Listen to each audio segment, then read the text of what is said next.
தந்தை மகன் தூய ஆவியாரின் பெயராலே ஆமென். இயேசு கிறிஸ்துவின் அன்புமிக்க சகோதர சகோதரிகளை உங்கள் அனைவருக்கும் கிறிஸ்து இயேசுவின் அன்புகனது வணக்கத்தை தெரிவித்துக் கொள்கின்றேன். உங்கள் அனைவருக்கும் இதோ உயிர்த்த ஆண்டவருடைய வாழ்த்துக்களை நாங்கள் தெரிவித்துக் கொள்கின்றோம்.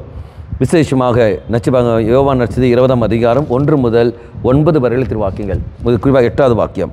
பின்னர் கல்லறைக்கு முதலில் வந்து சேர்ந்த மற்ற சீடரும் உள்ளே சென்றார், கண்டார், நம்பினார்.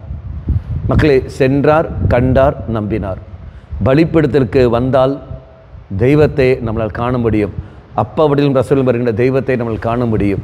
அந்த கண்ட தெய்வத்தை இதோ வார்த்தை வழியாக அவர் இப்படியெல்லாம் செய்தாரா என்று நம்ப முடியும். நம்பின பிறகு நாம் அதை உட்கொள்கின்ற சமயத்தில் தெய்வ அனுபவம் நமக்கு ஏற்படும். ஆலயத்துக்கு வந்தால் மட்டும்தான் இதோ நம்ப முடியுமே ஒழிய இல்லை என்ற முடியாது. ஒரு சில பேர் ஆலயத்துக்கு வருவதில்லை. ஆலயத்துக்கு வராமலேயே, கோயிலுக்கு போகாமலேயே, வார்த்தை படிக்காமலேயே, தீர்ப்பில் பங்கெடுக்காமலே சொல்கிற வார்த்தைகள் கடவுள் இருக்கிறார் என்ற கேள்வியெல்லாம் கேட்டுக்கொண்டிருக்கிறார்கள். தெய்வம் இருந்தால் ஏன் இப்படியெல்லாம் நடக்கிறது என்று. ஆலயத்துக்கு வந்தால் தானே தெரியும், இறை வார்த்தையை படித்தால் தானே தெரியும், பாவ சங்கீதனம் செய்தால் தானே நமக்கு தெரியும். ஆனால் இதெல்லாம் செய்யாமலேயே இருக்கிற சமயத்தில் எப்படி முடியும்? நம்முடைய குடும்பத்தில் இப்பேற்பட்ட மனிதர்கள் இருக்கின்றார்கள். அந்த மனிதர்களை இந்த நாளிலாவது இதோ வார்த்தையை கேட்க நாம் அவருக்கு உதவி செய்வோம். ஆலயத்தில் கடந்து வர நாம் அவரை முயற்சி எடுப்போம். அவர்கள் ஆலயத்தில் வரட்டும், பங்கெடுக்கட்டும், திருப்பலி பங்கெடுக்கட்டும், இறை வார்த்தையை கேட்கட்டும், தெய்வ அனுபவம் பெறட்டும். அதற்கான வழிகளை நாம் கண்டுபிடித்து அவர்களுக்கு தெய்வ அனுபவத்தை கொடுக்க நீ நானும் முயற்சி எடுப்போம். கண்களை மூடிக்கொள்ளுங்கள்.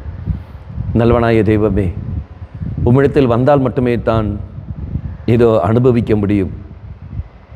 ஆனால் வராமலேயே நீ இல்லை இல்லை என்று சொல்லிக்கொண்டு நடக்கின்றோம்.